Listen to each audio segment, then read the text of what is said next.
용서의 무게. 1장. 쓰러진 노인. 밤 10시가 넘은 서울 외곽. 차가운 11월 바람이 뺨을 핥히고 지나갔다. 배달 오토바이 핸들을 잡은 정하민 식구의 손은 시린 추위에 굳어 있었다. 오후 5시부터 지금까지 쉬는 시간도 없이 20건이 넘는 배달을 끝낸 참이었다. 어깨에 맨보온 가방은 텅 비었지만 그 무게는 여전히 묵직했다. 신호등이 붉게 물들었다. 하민은 오토바이를 세우고 고개를 돌렸다. 횡단보도 앞 사람들이 빼곡히 신호를 기다리고 있었다. 그때였다. 노인 한 분이 비틀거리더니 그대로 바닥에 쓰러졌다. 쿵 소리가 들릴 정도로 강하게. 사람들이 잠시 멈칫했다. 누군가는 휴대폰을 꺼냈고 누군가는 고개를 돌렸다. 아무도 다가가지 않았다. 괜히 도왔다가 책임 떠넘기면 어쩌지. 그런 두려움이 공기 중에 떠도는 것 같았다. 하민은 망설였다. 마지막 배달비로 받은 돈이 주머니에 2만 원. 내일 아침 식비와 휴대폰 요금까지 계산하면 빠듯한 금액이었다. 하지만 노인의 얼굴은 점점 더 창백해지고 있었다. 젠장. 하민은 오토바이를 세워두고 뛰어갔다. 무릎을 꿇고 노인의 맥을 짚었다. 희미하게 뛰고 있었다. 숨소리는 거칠고 불규칙했다. 공업고에서 배운 응급처치가 떠올랐다. 고개를 옆으로 돌리고 기도를 확보했다. 119 불러주세요. 하민이 외쳤지만 사람들은 여전히 머뭇거렸다. 시간이 없었다. 그는 도로로 뛰어나가 손을 흔들었다. 택시, 택시요. 한 대가 멈춰섰다. 기사는 난처한 표정을 지었다. 손님, 이런 경우는 제발 부탁드립니다. 가장 가까운 병원이요. 하민은 노인을 조심스럽게 안아 올렸다. 생각보다 가벼운 몸이었다. 택시는 경적을 울리며 밤거리를 질주했다. 하민은 노인의 맥박을 계속 확인했다. 멈추지 마, 제발. 병원 응급실 앞에 도착했을 때 하민의 이마에는 식은땀이 흘렀다. 의료진이 노인을 실어갔다. 택시비는 1만 5천 원. 주머니를 뒤져 구겨진 10,000원짜리 2장을 꺼냈다. 응급실 문이 닫혔다.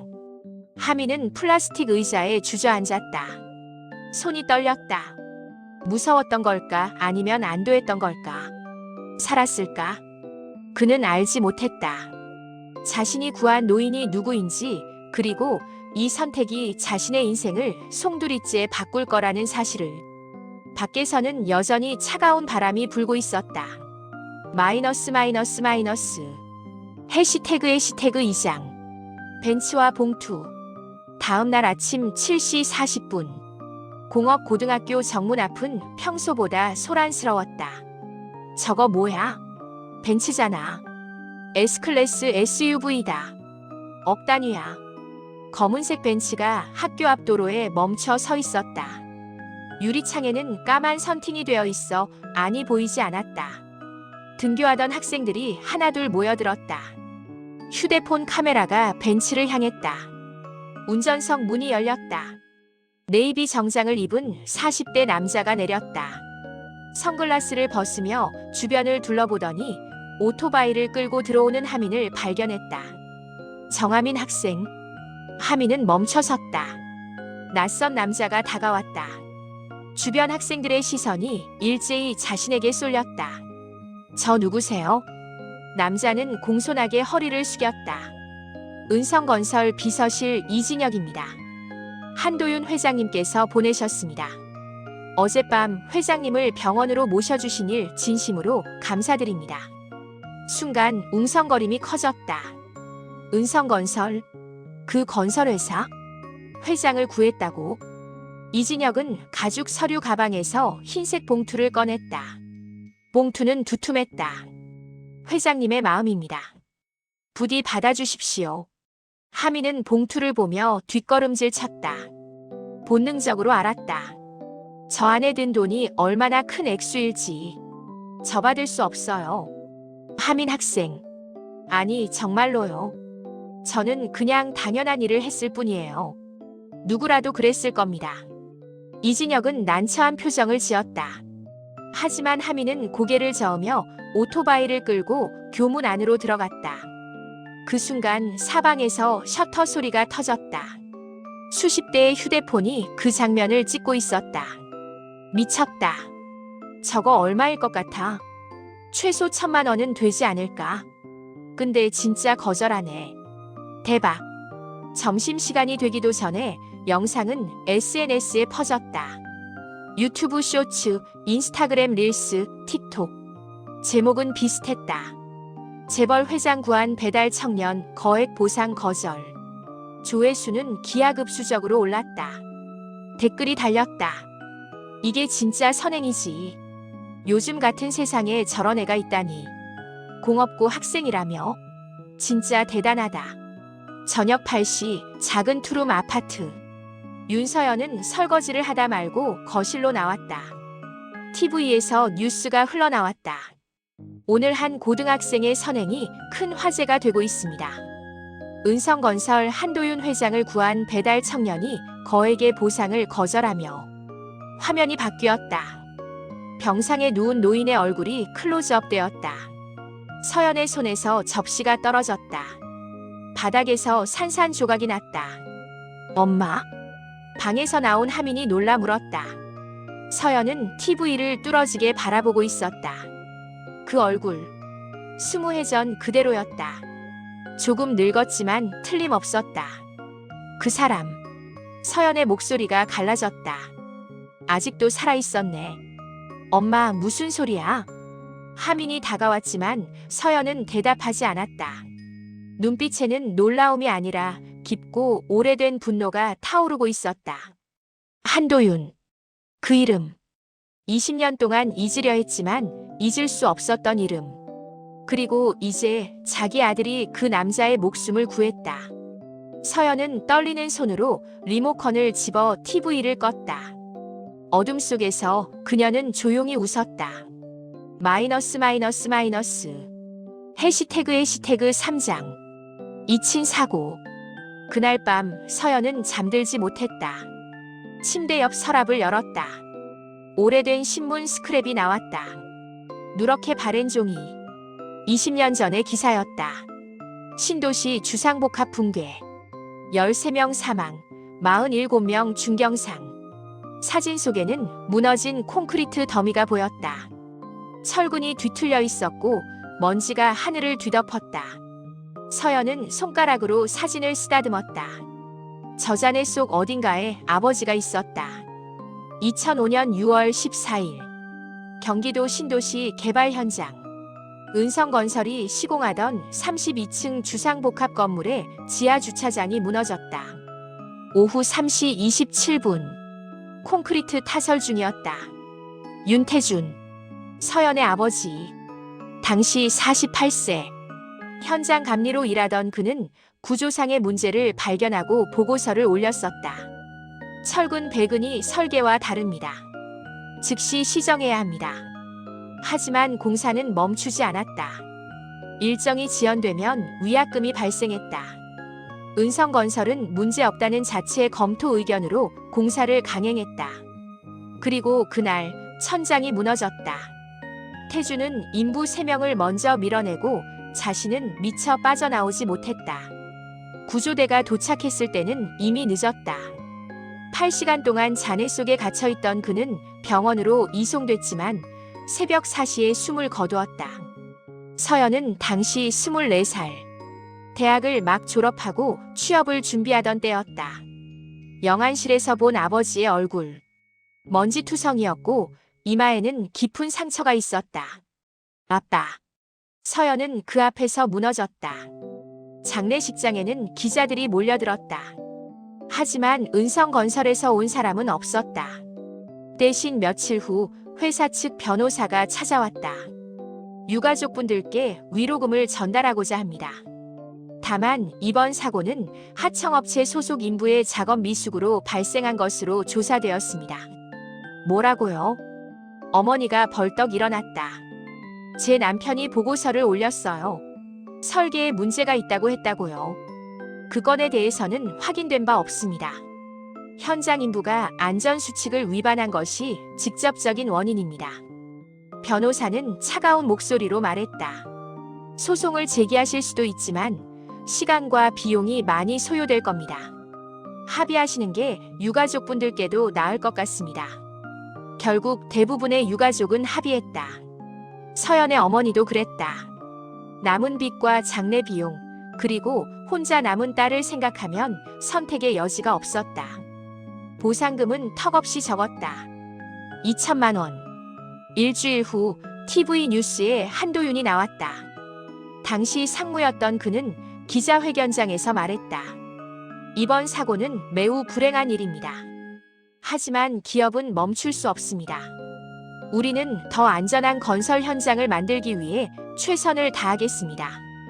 사과는 없었다. 책임 인정도 없었다. 서연은 TV를 껐다. 그리고 평생 그 얼굴을 잊지 않기로 다짐했다. 현재 서연은 신문 스크랩을 다시 서랍에 넣었다. 손이 떨렸다. 거실로 나갔다. 하미는 소파에서 잠들어 있었다. 배달일로 지쳐서 씻지도 못하고 쓰러진 모양이었다. 서연은 담요를 덮어주며 아들의 얼굴을 바라봤다. 너는 그 사람을 구했구나. 아이러니했다. 아버지를 죽인 남자를 아버지의 외손자가 살렸다. 서연은 창밖을 바라봤다. 밤하늘에는 별이 없었다. 하늘이 돌려준 인연일까? 그녀는 조용히 속삭였다. 하지만 이건 축복이 아니야. 이건 심판이야. 서연의 눈빛에는 20년 동안 꺼지지 않은 불씨가 타오르고 있었다. 마이너스 마이너스 마이너스. 해시태그 사장. 다시 만난 두 사람. 토요일 오후 2시. 초인종이 울렸다. 서연은 설거지를 하던 손을 멈췄다. 문을 열자 정장 차림의 남자가 서 있었다. 회색 머리, 깊게 패인 주름.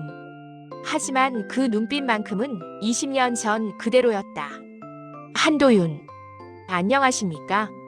도윤은 정중하게 고개를 숙였다. 제 생명을 구해주신 학생의 어머님께 직접 인사를 드리고 싶었습니다. 서연의 입술이 굳었다. 손에 쥔 행주에서 물이 뚝뚝 떨어졌다. 그 목소리.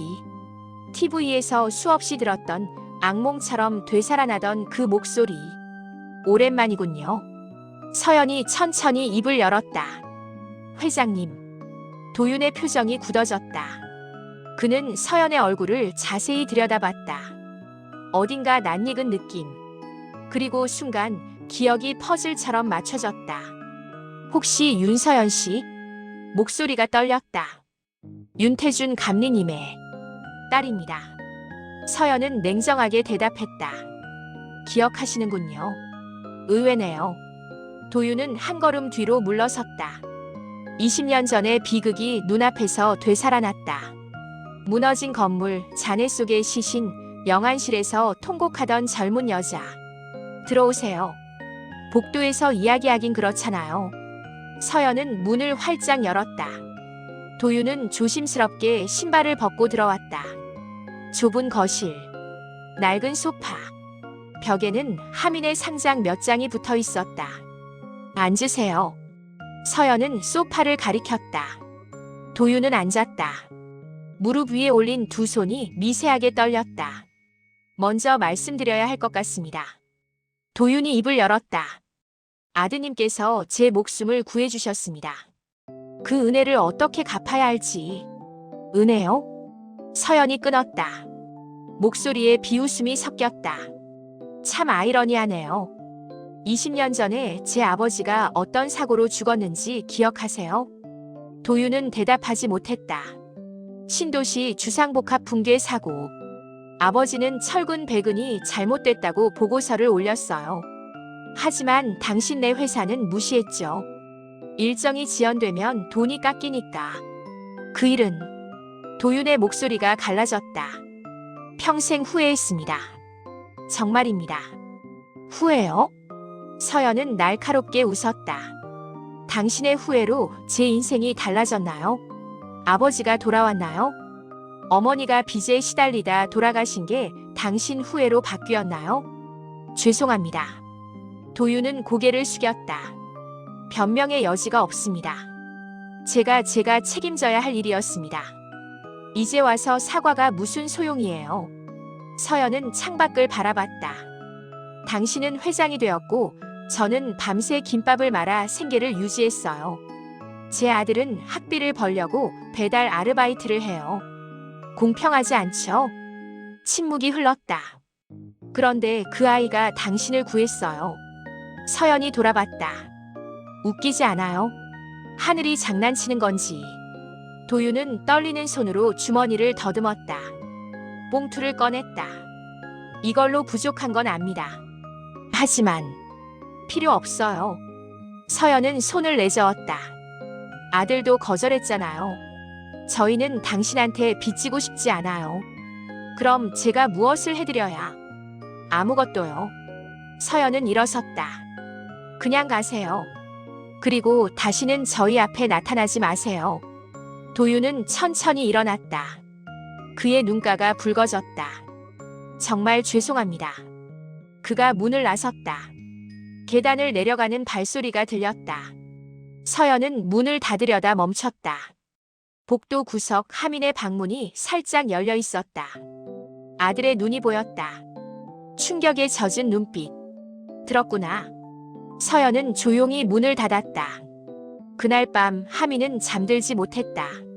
머릿속에서 어머니와 노인의 대화가 맴돌았다. 내가 구한 사람이 엄마의 원수였다고. 그는 천장을 바라봤다. 가슴 속에서 무언가가 뒤틀렸다. 후회일까 혼란일까?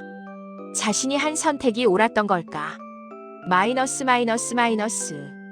해시태그 5장. 용서의 무게. 수요일 오후 하민의 휴대폰에 낯선 번호로 전화가 왔다. 정하민 학생입니까? 은성건설 비서실입니다. 회장님께서 오늘 오전 응급실에 다시 실려가셨습니다. 혹시 시간이 되시면. 전화는 거기서 끊겼다. 하민은 멍하니 화면을 바라봤다. 가야 하나. 수업이 끝나고 하민은 집으로 돌아왔다. 어머니는 부엌에서 저녁 준비를 하고 있었다. 엄마. 응? 그 사람이 한도윤 회장이 또 쓰러졌대. 서연의 손이 멈췄다. 칼을 내려놓고 하민을 바라봤다. 그래서? 나 가봐도 될까? 긴 침묵이 흘렀다. 서연은 앞치마를 벗고 하민 앞에 앉았다. 내가 결정해. 하지만 엄마는. 나는 그 사람을 용서할 수 없어. 아마 평생 그럴 거야. 서연의 목소리는 담담했다. 하지만 넌 달라. 넌 그 사람의 과거를 모르는 채로 생명을 구했어. 그건 순수한 선택이었어. 근데 이제 알았잖아. 그 사람이 왜 할아버지를. 알아. 서연은 하민의 손을 잡았다. 하지만 복수보다 중요한 건 내 마음이야. 내가 후회하지 않는 선택을 해. 내 감정 때문에 내가 괴로워할 필요는 없어. 하민은 고개를 들었다. 어머니의 눈빛에는 슬픔이 있었지만 동시에 허락도 있었다. 다녀올게. 병원 7층. 중환자실 앞. 하민은 복도를 천천히 걸었다. 702호. 문패에 한도윤이라고 적혀 있었다. 손을 들어 노크하려다 멈췄다. 들어가면 뭐라고 말하지? 그때 안에서 목소리가 들렸다. 들어오세요. 하민은 문을 열었다. 병실은 생각보다 작았다. 침대 위에 한도윤이 누워 있었다. 산소 마스크를 끼고 있었고 모니터에서 삐삐 소리가 규칙적으로 울렸다. 하민 학생. 도윤이 마스크를 벗으며 말했다. 목소리는 약했다. 와줘서 고맙습니다. 하민은 침대 옆 의자에 앉았다. 말이 나오지 않았다. 도윤은 천천히 몸을 일으켰다. 어머님께 들었겠죠. 내가 어떤 사람인지. 예. 그래서 왔습니까? 확인하러? 하민은 고개를 저었다. 잘 모르겠어요. 그냥 발걸음이 이쪽으로 향했어요. 도윤은 창밖을 바라봤다. 석양이 지고 있었다. 20년 전 그날을 생각하지 않은 날이 없었습니다. 윤태준 감리님의 보고서. 나는 그걸 책상 서랍에 넣어두고 공사를 강행했어요. 일정과 돈 때문에 그의 목소리가 떨렸다. 사고가 났을 때 나는 도망쳤습니다. 책임을 하청업체에 떠넘기고 유가족들에게 제대로 된 보상도 하지 않았죠. 왜요? 하민이 물었다. 왜 그랬어요? 겁났습니다. 회사가 무너질까봐, 내 자리를 잃을까봐. 도윤은 하민을 바라봤다. 비겁했습니다. 그리고 그 비겁함은 평생 나를 따라다녔어요. 하민은 아무 말도 하지 못했다. 하민 학생. 도윤이 손을 뻗었다. 고맙습니다. 너는 나보다 100배는 훌륭한 사람입니다. 누군가를 구할 때 그 사람의 과거를 묻지 않았으니까. 하민은 그 손을 바라봤다. 주름진 손, 떨리는 손, 그리고 천천히 그 손을 잡았다. 전 회장님을 용서할 수 없어요. 하민이 말했다. 그건 제 권리가 아니에요. 용서할 사람은 외할아버지시고 엄마예요. 저는 그냥 그날 밤 쓰러진 한 사람을 봤을 뿐이에요. 도윤의 눈에 눈물이 맺혔다. 하지만 하민은 손을 꽉 쥐었다. 생명을 구한 건 후회하지 않아요. 그건 옳은 일이었으니까. 침묵이 흘렀다. 모니터의 신호음만 조용히 울렸다. 이제는 미움보다 나은 길을 찾고 싶어요. 하민이 속삭였다. 회장님도 그러셨으면 좋겠어요. 도윤은 고개를 끄덕였다. 말은 하지 못했지만 그의 얼굴에는 20년 만에 처음으로 평화로운 표정이 떠올랐다. 새벽 5시. 하민은 병원을 나섰다. 하늘이 밝아오고 있었다. 겨울 새벽에 찬 공기가 폐 속으로 들어왔다. 하민은 깊게 숨을 들이마셨다. 휴대폰을 꺼내 어머니에게 문자를 보냈다. 엄마 다녀왔어. 괜찮아. 사랑해. 답장은 금방 왔다. 그래. 잘했어, 아들. 하민은 휴대폰을 주머니에 넣고 걷기 시작했다. 발걸음은 가벼웠다. 용서는 아니었다. 망각도 아니었다. 하지만 분명한 건 이제 증오의 무게를 내려놓았다는 것. 그리고 그것만으로도 충분했다. 병원 7층 창문 너머로 한도윤은 멀어지는 하민의 뒷모습을 바라봤다. 고맙습니다. 그는 조용히 중얼거렸다. 용서받지 못해도 이제 속죄할 수 있을 것 같습니다. 새벽 하늘에 첫 별이 사라졌다. 마이너스 끝 마이너스.